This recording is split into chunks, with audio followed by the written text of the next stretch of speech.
So, welcome to the workshop, Female Sexual Health After Transplant. I am Gina Londino, the Patient Access Manager for the New Jersey chapter of the Leukemia and Lymphoma Society. I will be your moderator this afternoon. I am looking forward to hearing from our guest speakers about this important topic. This session is designed to be interactive. We are audio recording each session for those that cannot attend the meeting. When you ask your question, please make sure you speak into the microphone. Please join me in welcoming Dr. Jean Carter. Dr. Carter is head of the Female Sexual Medicine and Women's Health Program at Memorial Sloan Kettering Cancer Center. This program provides individual interventions for female cancer patients, women at risk of cancer, and survivors coping with the physical and emotional challenges of cancer treatment. Joining Dr. Carter today is Barbara Seidel, a nurse practitioner in the Female Sexual Medicine and Women's Health Program at Memorial Sloan Kettering Cancer Center.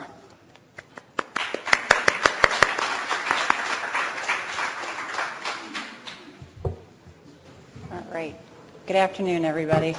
I see everybody has their tea to hold on to stay warm. It's a little chilly in here.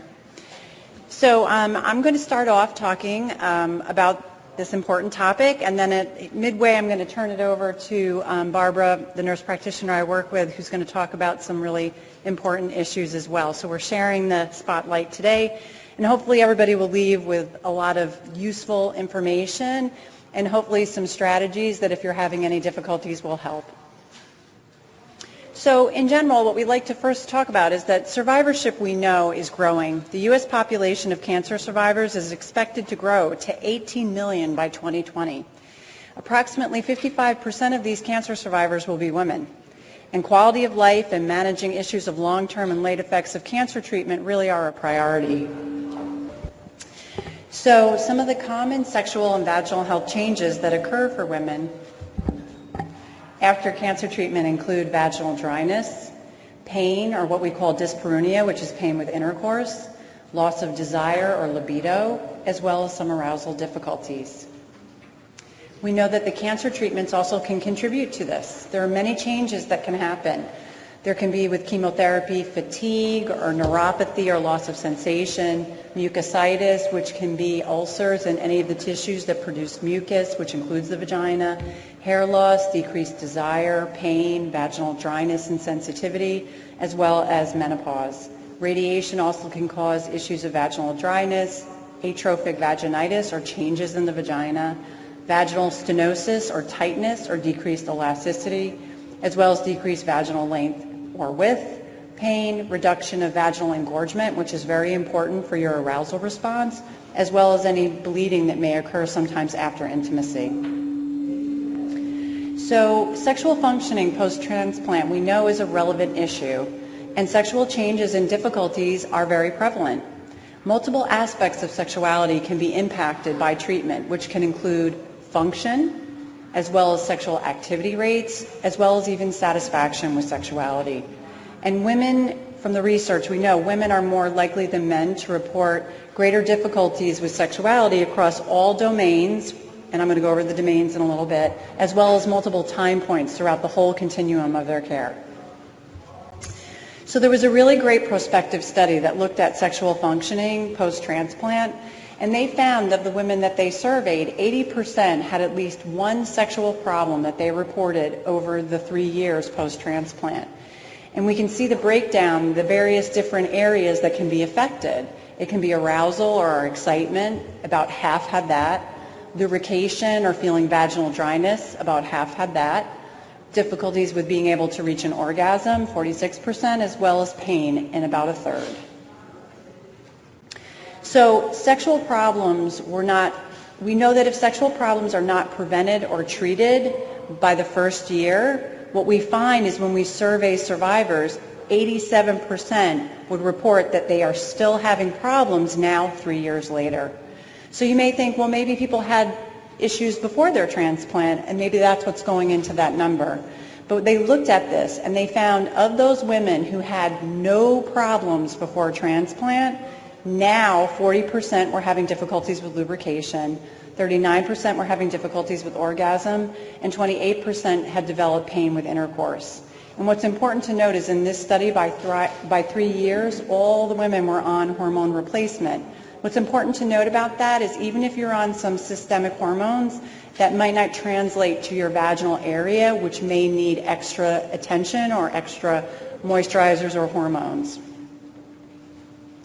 So what do we know from the research? Obviously, it's ideal to have strategies to improve sexual function, which can be hormonal or non-hormonal or other strategies. It's really important to try to get these in place by that first year post-transplant to be really very effective. But it's also important to note that these studies show that even within the first 2 years of transplant, there is a recovery in sexual activity as well as pleasure. So we know that people are healing, but they might need some help in some specialized areas. Transplant survivors have reported sexual problems can persist if they're not addressed, even 5 to 10 years post-treatment, and they've compared this to a control group to see is it just the aging process or is this something that's specific to transplant. So whenever I give this talk, I really like to go over the sexual response because we're talking about the different pieces and I want to make sure we're all on the same page with the terminology. These were the categories that were devised by Masters and Johnson. So we have desire, which is libido or our interest in sexual activity, such as our sexual thoughts, feeling, fantasy. We have excitement, which is our arousal phase, which includes both pleasure and excitement with physical signs of excitement, which can include increased vaginal lubrication, increased blood flow to the genitals, increased heart rate, pulse, breathing, as well as mental excitement. And then we have the ability to reach an orgasm or our sexual climax, which has feelings of pleasure and it can have rhythmic contractions in the genital area, and then coming back to our resolution. Now, Rosemary Besson is a researcher in sexual medicine, and she said, okay, these phases are really important, but we know for women it's not a linear sexual response. For women, there's so many feedback loops that go into their sexual response, and this model really acknowledges how emotional intimacy, sexual stimuli, relationship satisfaction, all can play into how we feel and how we function as sexual beings. This is a great demonstration of what I would say the mind-body connection and how it works together, both to possibly enhance our sexuality, but also can inhibit it. So I love to give some examples. So here's 2 wonderful clinical trials that really sort of demonstrate how that mind-body connection is really important. So I'm sure you've all heard of Viagra. They actually studied Viagra in women. And what they found is they hoped that this medication would work similarly for what we see in men. What they found is that despite this medication increasing blood flow or physical engorgement, which we need for our sexual response and excitement, there was no subjective arousal. So there was a huge disconnect for women, and that study failed. So there's another study that was done more recently, and this was a study that focused on a meaning-centered intervention where they were trying to get women to relax, to really connect with their body, and focus on sensations. And they literally put a vaginal probe into the vagina to see if they could detect any physical engorgement. Now this study, there was no change in the physical engorgement, but they had improvement in subjective arousal. So the reason why I like to bring these up is why I like women to remember is 1, we're more than our hormones, and 2, that mind-body connection can be incredibly powerful to really promote your sexual response when you're having difficulties. So we always start making sure that there's no negative barrier in the setting of intimacy. And dryness and pain and discomfort are huge issues that we hear time and time again at our program. So I'd like to go over some of our simple strategies that work quite well. So vaginal lubricants. This is a wonderful thing that really has a short-term benefit of decreasing vaginal irritation during sexual activity. You administer it to both partners, and this is something that really should be used not only with any attempt at penetration, but also with any type of sexual stimulation or what we call outer course, which is everything other than intercourse. And there are some examples that we provide to you. We usually favor things that are water-based or silicone-based because they're meant to break down easily. That's the important distinction, because a lubricant is something completely different than a vaginal moisturizer. And it's probably one of the things that is confused the most, and actually understanding it makes the most benefit. A vaginal moisturizer is not for sexual activity. A vaginal moisturizer is a preparation that usually is applied at bedtime so that gravity's working with you, not against you.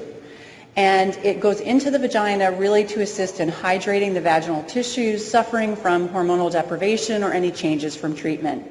It has a longer lasting benefit by improving the balance of the intracellular fluids in the vaginal epithelium or the skin of the vagina, and it reduces dryness, itching, and irritation, which are signs of vaginal atrophy or changes in the vagina.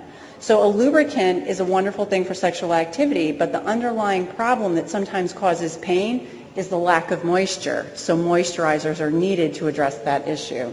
The goal is to improve tissue quality. So here are some examples of vaginal moisturizers. There are non-hormonal options like a polycarbophyll-based, or Replens is one of that type. There are also some newer products that have a hyaluronic acid-based component, which exists naturally in our tissues and hydrates tissue, and halogen's an example of that. And some women have also used vitamin E vaginally, which can be helpful. And of course, there's also the hormonal options, both systemically, sometimes it can help, but we find a lot of times women need a local vaginal estrogen if they're still having pain and they're on systemic therapy. The other thing that's really important to note is there's been some research about pelvic floor exercises, and we know that when women are experiencing pain with intercourse, their pelvic floor muscles may be working against them. So relaxation and control of the pelvic floor can be extremely helpful in treating and preventing pain with intercourse, as well as pelvic exams, which are an important part of health surveillance. There's been some research that has suggested by using muscles and drawing blood flow to the pelvic floor, it can have some restorative benefits to tissue, as well as help with circulation. And we know that poor pelvic floor strength has really been associated with women also reporting difficulty with their arousal response. So good pelvic floor tone is actually associated with a more robust arousal response.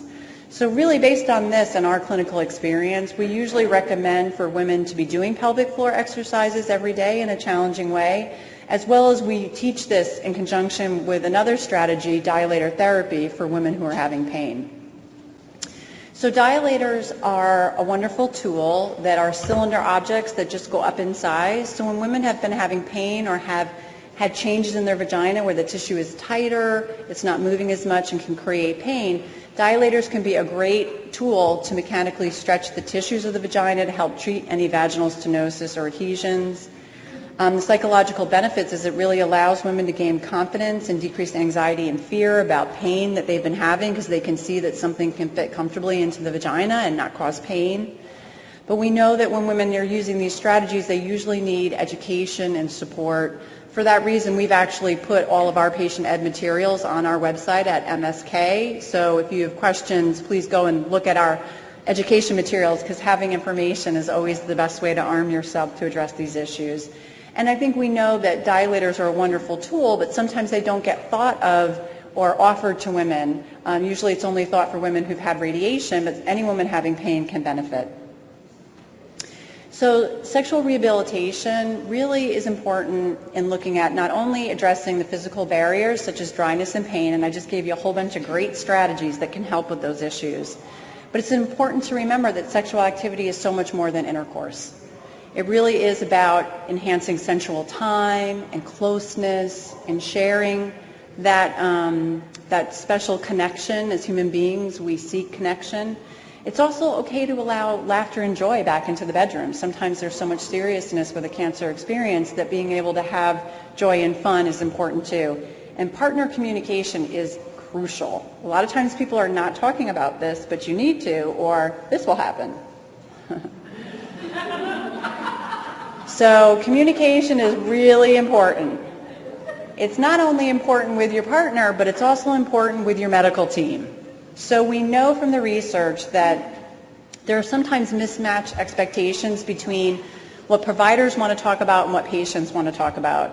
So patients really are telling us that they would like open communication on topics of intimacy and sexuality after cancer, but sometimes medical professionals really prefer to focus on combating the disease. So we've looked at this, and general discussions about sexual function really also vary sometimes by what type of cancer you're coping with. There was a study that surveyed cancer survivors, and they asked them, did you have a discussion with your medical team, and how long was that discussion? So 62% reported some brief discussion, anywhere from 1 to 10 minutes. I'm sorry, 1 minute is not enough to talk about this topic. But in the people who said, okay, we talked at least 10 minutes about this, it seemed like 61% had a history of GYN cancer, 45% had a hematological cancer, 33% had a breast cancer, but when it came to transplant, only 7% reported that they had a discussion of greater than 10 minutes. So another study looked specifically at transplant patients, and you're thinking, okay, well maybe it's just there's so much confusion when you first are getting ready for your treatment and trying to understand what's going on. But this looked at it over time. So 47% said that there was no discussion about the effects of treatment on sexual functioning at that first time. But a year later, only 53% were talking about it, and 3 years later, only 49%. So clearly we see there's room for improvement, not only from the medical team, but also I think we need to have our voices as survivors be heard too. So why? Is it important to do it? Well, I have some studies to show you. So patients who discuss sexual function with their healthcare team had significantly fewer problems 3 years post-transplant. This really highlights the important association between discussions on this topic and sexual function over time. So just raising the topic means you have the potential to get your need met so you can have a better result, but you have to bring it up. So we did a survey of cancer survivors and we asked them, okay, so on this topic, what do you think you need? So 43% said they really felt like they needed more concrete information about just sexual and vaginal health. 69% said, wow, I think it would be great to speak to a sexual health expert. 79% said, I'm comfortable bringing it up with my medical team, but only 48% had actually raised the topic, okay? So you gotta have the courage. Know that if you bring up the topic, you don't always have to have your doctor solve it, but they may be able to give you information or refer you to someone who has expertise, so it's important to bring it up. So here are some tips, some suggestions. So you could say, I've heard it's common for women to have sexual and vaginal changes after cancer. Do you have someone I could speak to about this? Seems simple.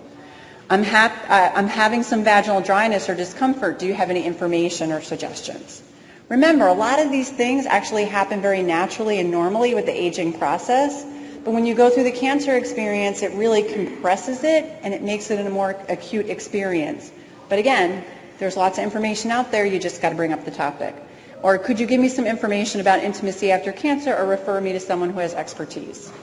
So at this point, I'm going to turn the talk over to my colleague, Barb, who's going to talk about some really important topics, as well as provide you with a lot of resources that maybe would be helpful to you in getting more information on this.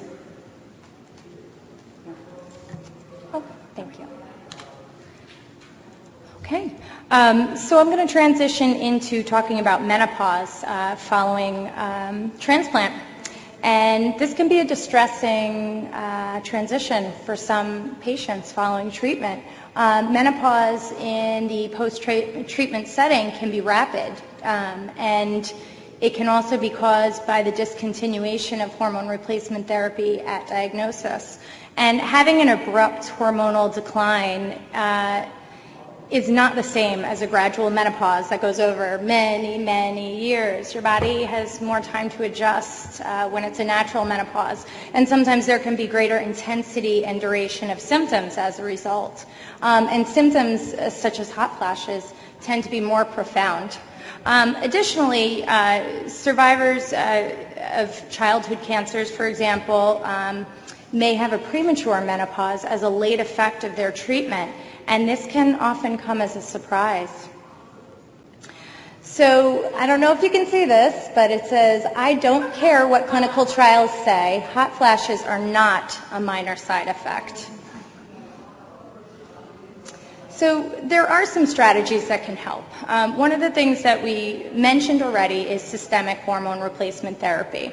There aren't clear recommendations for the management of ovarian failure and for contraception following transplant, and really the risks and benefits are individualized. So you take each patient as an individual and tailor their treatment to them.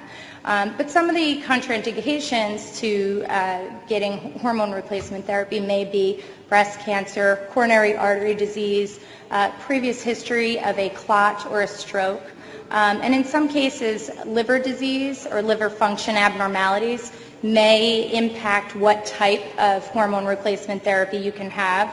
For example, you may have to have a patch versus an oral preparation. Mucositis can affect the type of hormone therapy that's recommended as well, because there could be some changes in absorption. That being said, all routes of administration appear to be equally effective, so that's good. So if you have to use a patch versus an oral preparation, they all seem to be effective.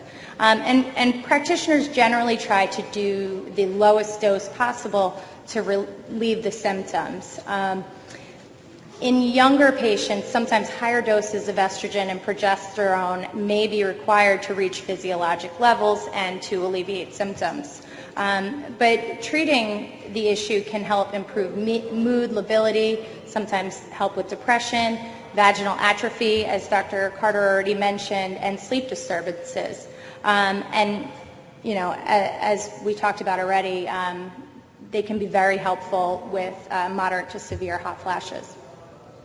There's also non-hormonal ways to manage vasomotor symptoms. Antidepressants are a great way to manage hot flashes, and they can also benefit mood. Selective serotonin reuptake inhibitors, SSRIs, you may have heard of. Some examples being Zoloft, Lexapro, Celexa, as well as selective serotonin norepinephrine reuptake inhibitors, SSNRIs. An example you may have heard of is Effexor. Gabapentin may be used and can help with vasomotor symptoms associated with menopause.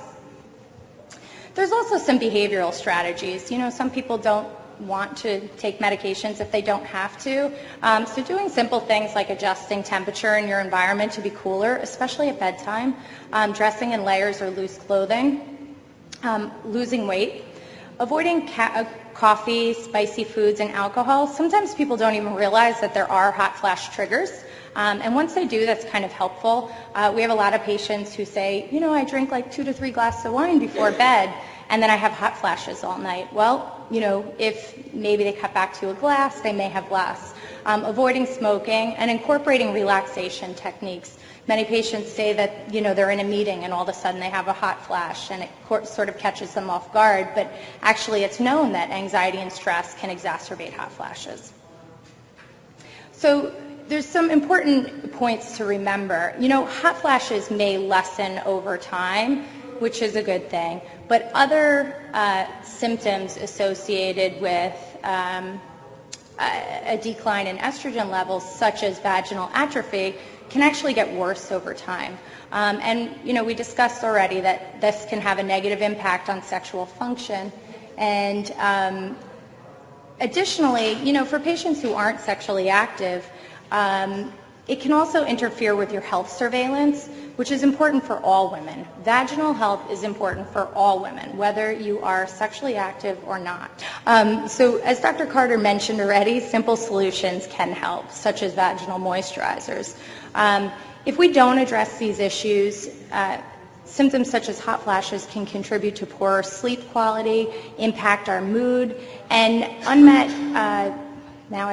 symptoms can contribute to poorer quality of life. So management of hot flashes should be a priority, and we encourage you to, if you're having issues with these symptoms, to discuss it with your healthcare providers. Graft versus host disease. I'm sure you've gotten some information on this topic at this conference already, but it's important to realize that this condition can affect the female genital tract, the vulvar and vaginal tissue. 73% of women with genital graft versus host had graft versus host disease in other areas. Genital graft versus host disease can actually be the initial presentation of graft versus host disease in up to 27% of women. So it's really important to have an awareness of this because a practitioner may not be examining this area. A quarter to almost half of all allo stem cell transplant patients experience genital graft versus host disease.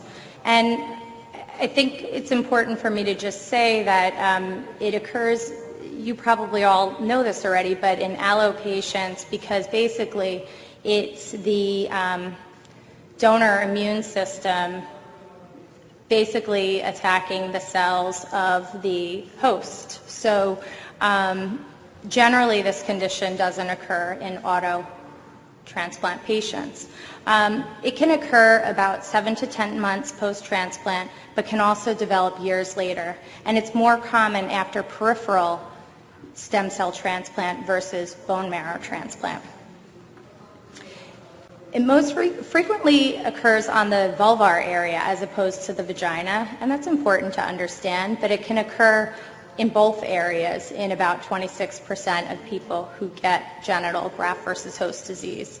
And treatment of one area will not prevent you from getting it in the other area, so it's actually important to treat both areas when this condition is identified. So how would you know? There's some symptoms that patients feel and symptoms that can be seen on examination. You can see diffuse patchy redness of the vulva. Erosions or fissures may be seen. There can be tenderness to palpation of the vestibular glands, and basically the vestibular glands are right at the outside opening of the vagina. There can be a sticky discharge that occurs, and there can be white thickened patches both in the vagina and on the vulvar area. There can be scarring or tightness. There can be closure of the cervix and the vaginal area, and there can be fusion of the labia and the clitoral hood. So what patients might feel or might be experiencing is a feeling of dryness, a feeling of burning, soreness in the vulvovaginal area, painful urination, generally when the urine hits the skin. You may be experiencing pain with intercourse. Amenorrhea could occur because the cervical os could be obliterated as the vaginal opening could be closed, and women may experience like a cyclic pelvic pain, and that can be if they're not passing blood on a regular basis, not having a regular cycle. So there was a prospective surveillance program in Australia actually for female graft versus host disease that went on for 5 years actually, and they did pre-transplant counseling. They gave patients vaginal topical estrogen cream, hormone replacement therapy when it was indicated. They used dilators, assisted patients with dilator therapy, and they provided GYN surveillance. And what they found was that topical therapy was in fact effective and that no patients required surgical intervention at the end of their program. So what we've learned is that early detection is very important. Topical steroids can help, as can topical immunosuppressant agents such as cyclosporin. Compliance with systemic and topical hormone is essential, and dilators can be very beneficial. Surgery can be indicated in cases where there's severe scarring. So also, as we mentioned before, not every patient is sexually active. So survivors without regular sexual activity may be less likely to recognize and or report these symptoms. And also, these symptoms can often be confused with other symptoms, such as symptoms with estrogen deprivation, such as vulvovaginal atrophy, a condition called vulvodynia, basically a vulvar pain, vulvar vestibulitis, and or just vaginal infections. Sometimes patients, report a burning sensation and they're given diflucan for a yeast infection. So it's really important to get an exam to really see what's going on. And we suggest that the literature suggests that GYN exams be performed before and after immunosuppressive therapy for so many reasons, for cervical and vaginal screening, for abnormalities and looking for HPV, for fertility, for contraception, for hormone replacement therapy, for menopause, for graft versus host. All these things are so important. So there's some important points to remember. It's not uncommon to experience changes in sexual function after cancer treatments. This can cause physical and emotional factors for patients, and these conditions can be transient or they can become chronic. So sexual rehabilitation, it's important to have goals. We want you to try and stay motivated and be consistent with strategies that are recommended. Sometimes you have to remind yourself about the importance and the reason for what you're doing and focus really on the benefits that you're feeling. It's also important to have realistic expectations. Sometimes our patients will start a program for a week or two and then be disappointed if they don't feel the difference, but sometimes it takes a little bit longer than that when the changes have been going on for a long time. And we want people not to feel pressured about strategies and to understand that flexibility is important. Long term, people have to learn to troubleshoot and cope when things change, and often, develop a plan for the long-term maintenance. People are often asking what's new in female sexual medicine. There is some new moisturizers that have become available recently. Halogen is one of them. It's a hyaluronic acid-based product, and we're actually studying it at our institution in breast cancer patients and patients who are on aromatase inhibitors, which are notoriously detrimental to the vulvar vaginal area, as well as endometrial cancer patients who have gotten radiation to the vaginal area. There's also a product called Asfina, you may have heard of on TV commercials, that was recently FDA approved for the treatment of vulvovaginal atrophy and dyspareunia in postmenopausal women in the non-cancer setting. There's also some ongoing clinical trials. Women are always wondering what's going on for libido out there. There's a product called flibanserin that will be going up for FDA approval in the near future for premenopausal women. There's been phase 3 randomized placebo-controlled studies already and ongoing showing safety and efficacy. Another product, bremelanotide, which is a sub-Q injection, has shown improvement in satisfying sexual events and improvement in FSFI scores, which is a measure of sexual function, and will also be seeking FDA approval in the near future. So there's so many resources out there. Sometimes it's hard to find them. We're very fortunate at Sloan Kettering. We have a female sexual medicine program, a male sexual medicine program, and a fabulous pelvic floor physical therapy and a physical medicine and rehabilitation program. But many cancer centers out there have specialists in this area. Some have sexual medicine programs, and most have physical therapy programs. If your institution doesn't have that, there's many local providers with experience treating sexual difficulties in menopause. The NAMS certified providers care for menopausal women. There's mental health providers out there. There's sex therapists or counselors. ASECT is a great institution to find practitioners, and they are across the world and nation. And there's plenty of survivorship resources. Obviously, the EMT InfoNet is a great source of information, but also these are some other great websites for you to look at. Our next slide says thank you. So this isn't working, but thank you very much.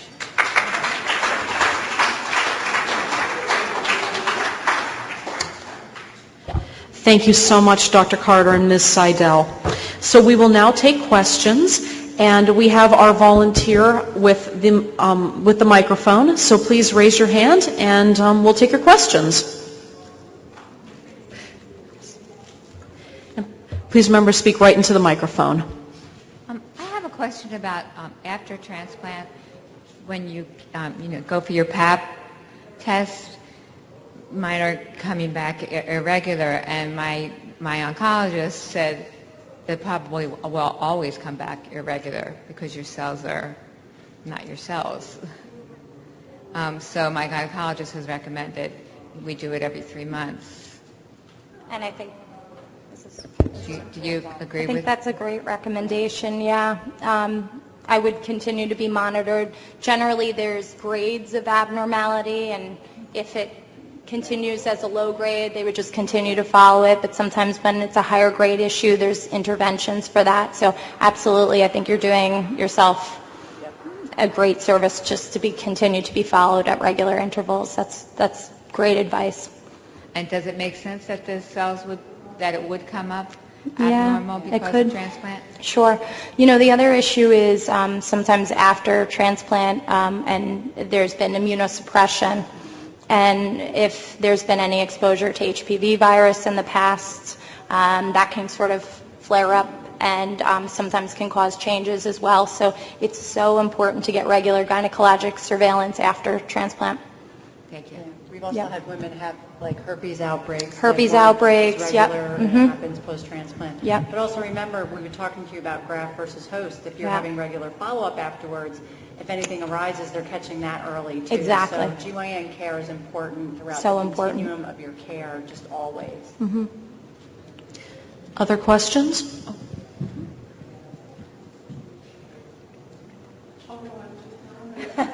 Experience. Just so that you know, I've had the same experience. My gynecologist brought me back in for abnormal cells. Mm-hmm. She repeated the Pap test, I think, like 3 or 4 times, and then did another test with Colposcopy and biopsy? Yes.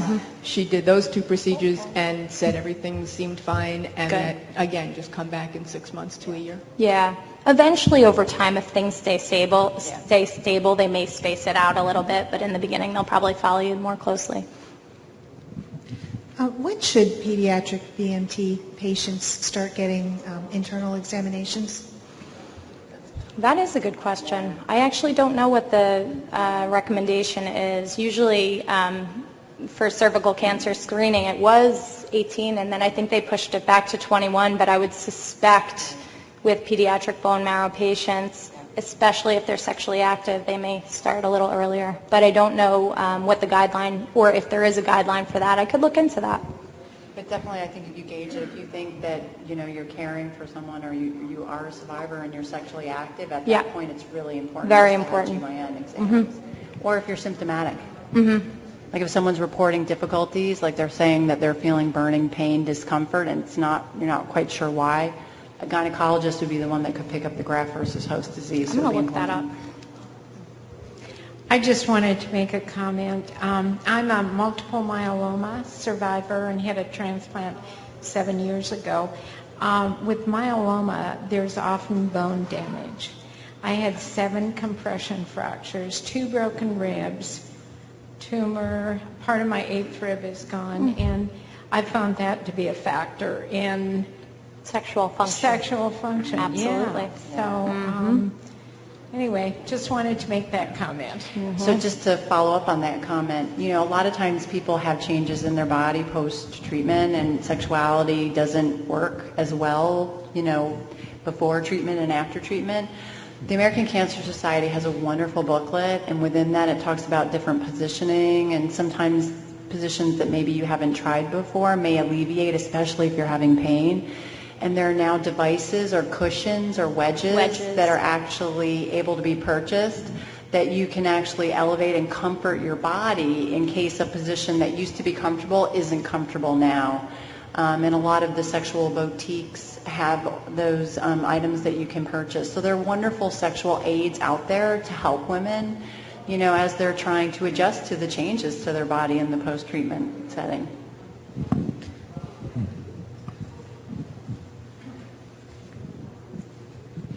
Thank you for your presentations.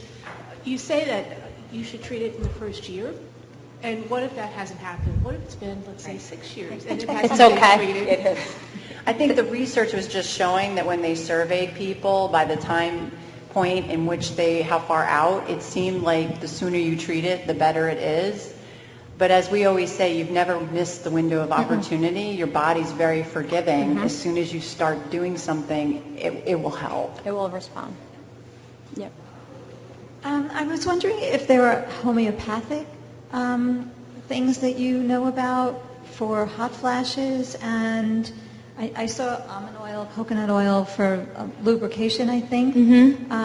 What about the hot flashes? I mean, I had my, it all started for me right at the time of the transplant, so I don't know if it's the chemo residue, or the disease, or the menopause, or whatever, but I am hot all the time. So what I would say to you is there have been a lot of studies that have looked at supplements, nutritional supplements, dietary supplements to try to help, and some of the research is somewhat conflicting. I know MSK has a website that talks about all dietary nutritional supplements and really what they're about, what's in them. So I would encourage you to look at that. Anyone can look at that. We have found that some trials have actually shown that acupuncture can be helpful, but a lot of the things that are marketed out there sometimes have phytoestrogens in them. So if you have no other risk factor and you can have hormones or phytoestrogen, you know, there are some nutritional supplements that can help you with hot flashes because they have that plant-based estrogen supplementation. But that being said, you know, we always just caution people to make sure that you know what you're taking in case you have a family history or you have certain concerns. But there are things that are out there. I have a question. I was wondering if you can make a recommendation. I seem to be in this catch-22 where I ask my oncologist a question about, you know, hormone replacement and plans, and they say, oh, well, you know, your gynecologist should really handle that. And then I ask my gynecologist, and she says, oh, that's not my area of expertise. You really should consult with, you know, your team on that. And I question what it is that I'm doing and the long-term effects on that, and I'm not really sure where to go for answers. So do you have thoughts? I know you can't give me specific, but just I know, it's so who hard to I know. could, either another, I don't know, maybe speaking out loud, maybe I need to. Yeah, I mean, my thought right away was I would hope they could possibly communicate with each other. Okay. To form a plan about you. If, you know, you may have to ask them to do that.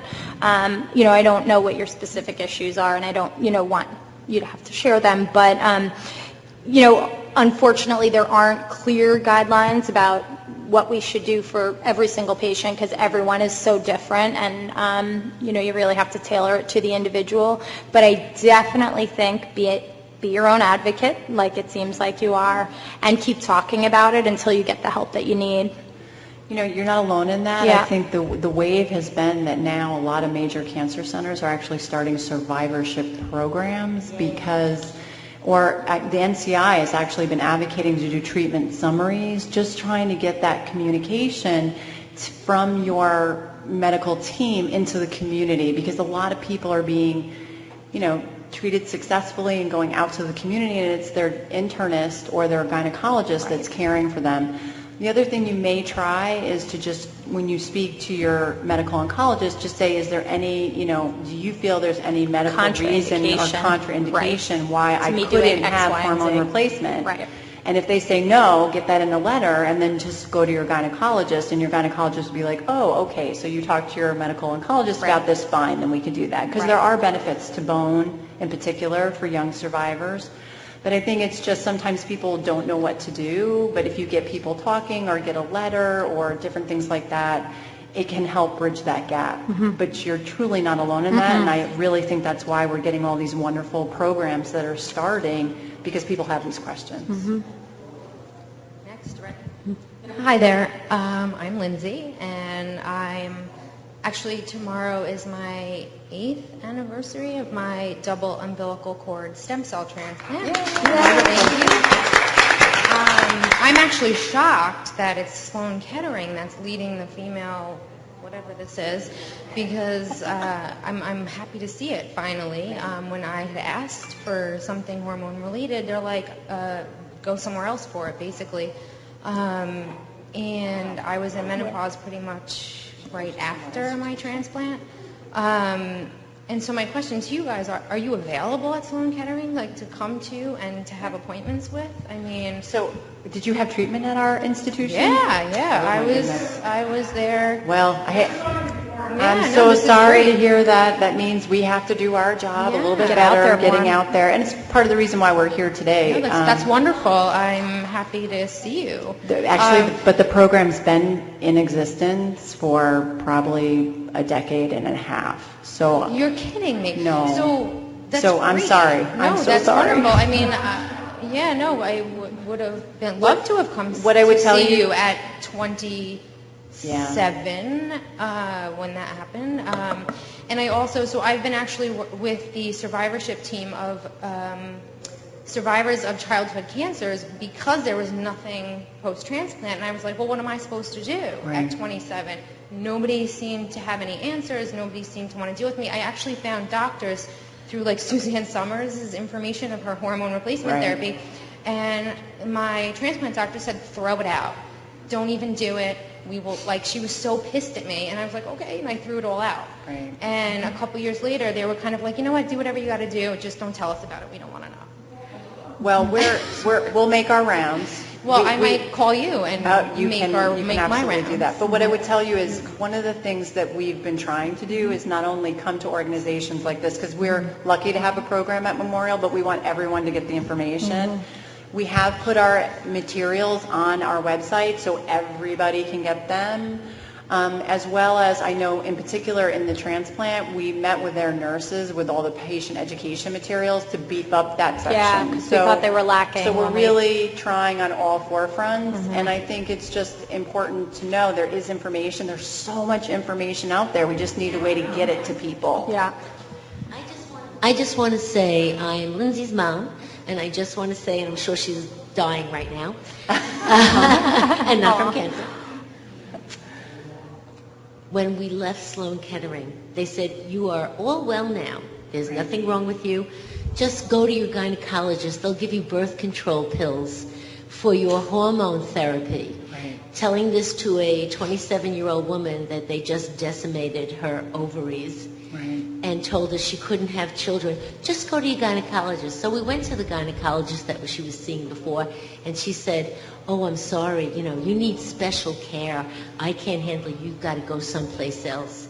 So this has been very long. We have not heard of you. We did have a social worker at Sloan Kettering who did not help us at all with any of this stuff. She should have been able to give us the information. So I ask you, implore you, to please, when you go back there, talk to all the social workers so that when they're on the floor, they can recommend that maybe not now or maybe not to the patient because they have so much on their mind, but to their caregivers that they can, help in this area.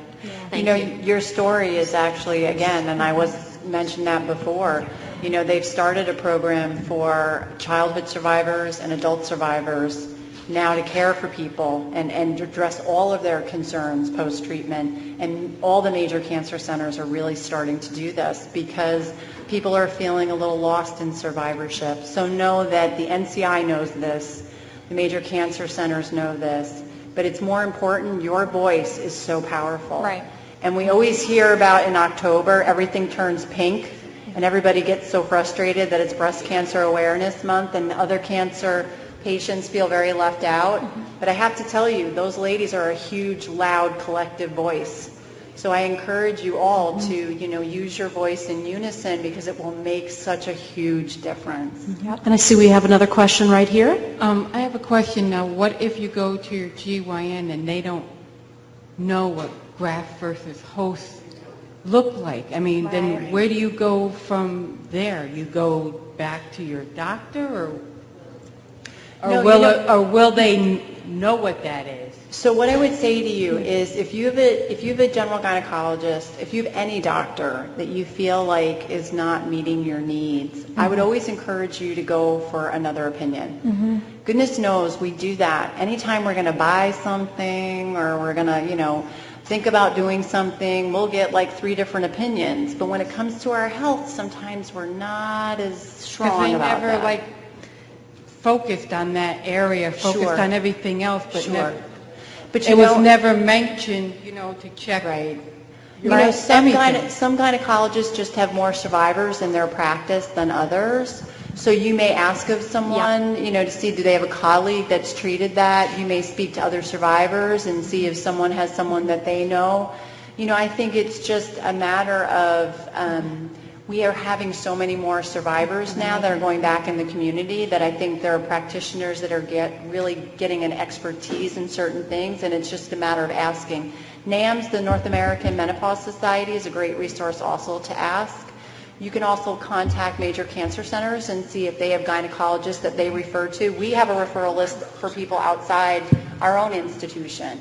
So there's a way to find it. It's just if you're not getting your needs met, just always think about how can I get more information or how else can I figure that out, because it's important for you to do that. And we have a question right over here, and then we have time for one more question, which I think is right over there. Hi, over here. Hello. Oh, there you are. We were standing in the room. We were going to get there. My question, I have two questions. One is hormone therapy. How long do you stay on it?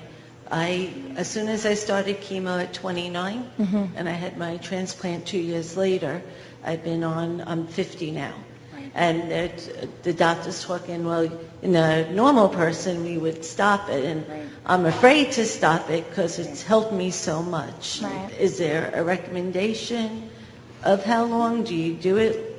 It's very individualized, yes. But, at a certain point, sometimes they do want you to transition into, quote unquote, what would be normal. To simulate it almost. Yeah, like sometimes they could taper way. you a little bit. You could talk about that to make it less abrupt. Are there studies in it of the pros and cons? Anytime you go to a meeting and you talk about hormones, like the room erupts into a fight because everyone's got a different opinion. But what I would say to you is don't be afraid of menopause, because it is a natural biological process. Right. And even if you're being replaced right now to prevent that, you could do it as a titration and see how you do. And if you're really having a hard time, you revisit the conversation. Right. If you titrate off and you're doing okay, but you're worried about vaginal health, there are localized vaginal estrogens or non-hormonal strategies you can use. So don't be afraid. Well, I'm already doing all of that. I've had a positive experience with my gynecologist. I guess I'm lucky. Good. But he's not from Sloan's. Well, I was just going to say, too, you can share that information, because I think it's helpful for people to go to the people who write papers about vulvovaginal graft versus host disease, or other patients have seen, My other question is, on here you recommended for the libido, things that are about to come out. Is there anything out now? No, the reason why we do that is because everybody wants the magic pill, including the pharmaceutical companies. But the one thing I will tell you is we like to share what's in the pipeline. I have no idea whether this will ever get FDA approved or not. Right. And the reason for that is multifaceted. But the one thing I would tell you is that when they study things for female sexuality, we have a very good connection to our mind-body connection, which is great. But it sometimes works against us. So any agent that they're studying, and when you do a randomized double-blind controlled study, you usually give placebo and you give the product. Well, what happens is women, when they get the placebo, actually respond really great in comparison to whatever they're studying. And I think that's just because sometimes getting women to just slow down and focus on themselves actually works really great. They've not found anything that's really significantly different that's encouraged them at this point to approve. They're looking, and there may be more options. But when women ask me about their libido, I just tell them we're more than our hormones. And the same way that mind-body connection is making it difficult to get anything approved, you can use that resource and those tools. Your own sort of sensuality, anything that's conducive to relaxation is conducive to sexuality and libido. And if you take away pain, discomfort, frustration, libido goes right up. Studies show us when people get into new relationships, I'm not telling people to go and get rid of their partner, that's not what we're saying. But when people get into new relationships, their libido goes up. So our people go on vacation and they tell me, oh, everything was great on vacation. You know, so there really is something to it for women, how their sexual response functions and how that affects libido. You're welcome. We will now take our last question, but Dr. Carter and Ms. Seidel will be available after the session for further questions. So please. Hi, I just have a quick question and then a comment. Regarding the non-hormonal medications, I noticed that you didn't mention Prozac or Serafem. I'm just wondering, is that because of interactions, because it has a long half-life? When you mentioned sertraline, Lexapro, For hot flashes? Yeah. Or for antidepressants that can treat hot flashes or benefit mood. You didn't mention Prozac, and I thought maybe it's because of the half-life and the interactions. No, I think there are some antidepressants that can be more detrimental to the sexual response and some that are not. But for hot flashes, really any serotonin reuptake inhibitor seems to do quite well with that. I just think we just didn't list everything. Yeah, we just put some examples. There's a big distinction, it seems, from the research. If you're starting an antidepressant for specifically hot flashes, usually women respond at a subthreshold dosage, meaning like half the dosage that you would need for mood. And, we really don't know why it works on the pathway with the hot flashes, but it seems to work well. But if you're starting it for depression, and then you're also having hot flashes, it doesn't seem like the lower dosage would treat the mood and the hot flash, which I know they sometimes go together. But the other thing is it seems like that can have a more negative effect on your sexual response with those classes of antidepressants. So if you're taking them just for hot flashes and at a subthreshold dosage, women are reporting less sexual side effects from those medications. But if you're taking it for mood and you're taking it for hot flashes and you're at a higher dosage, sometimes some of those women experience sexual difficulties. The class of those medications sometimes make it longer for women to be able to get aroused, so they feel like it elongates it. They sometimes give men Zoloft who have premature ejaculation because it elongates the sexual arousal and response. So some women experience the dysfunction, some people don't. So it's hard. It's never one size fits all. Right. But they're a great non-hormonal strategy for women who are suffering terribly with hot flashes. And we've really seen time and time again, a little smidge of an antidepressant really can do wonders for women. And I just wanted to mention one thing to some of the women in here, that I received my transplant and had to look for a gynecologist. My gynecologist prior to my transplant is wonderful, but was honest. He's like, I've never had anyone with GVHD before. Mm-hmm. So I went to several different ones to find out. And I've also spoken to some women who, again, it was never mentioned to them to worry about this. And one of them had an actual balloon dilation of her the vaginal tract recently, and another one similar situation. And it's just so you know, like, even if it's gone a while and you haven't dealt with it, there's a lot of things out there that you can do. But it would be wonderful if, especially in other states that don't have a lot of these major cancer centers, to have like a name of all types of doctors. I did the same thing with my eye doctors and ocular doctors and whatever, but just doctors that have had patients with GVHD, because there are so many out there that just have no idea, and they just are like, I don't know what to do for you. Mm-hmm. So, well, that being said, I'll tell you that the research shows us that people just didn't understand this condition and how it could affect vaginal and vulvar health really until the past decade. I mean, that's where the research really started coming out. So there's lots of stuff being done. I mean, the fact that there are studies, there was this program in Australia that people are talking about, that we're talking about it today. Just because it hasn't been easy in the past doesn't mean we can't learn from that and move forward. So I think we're going in the right direction. I mean, just talking about sexuality is tough, now we got to talk about specifics and issues, so I think we're getting better. I hope we're getting better. Well, everyone, please join me in thanking Dr. Carter and Ms. Seidel.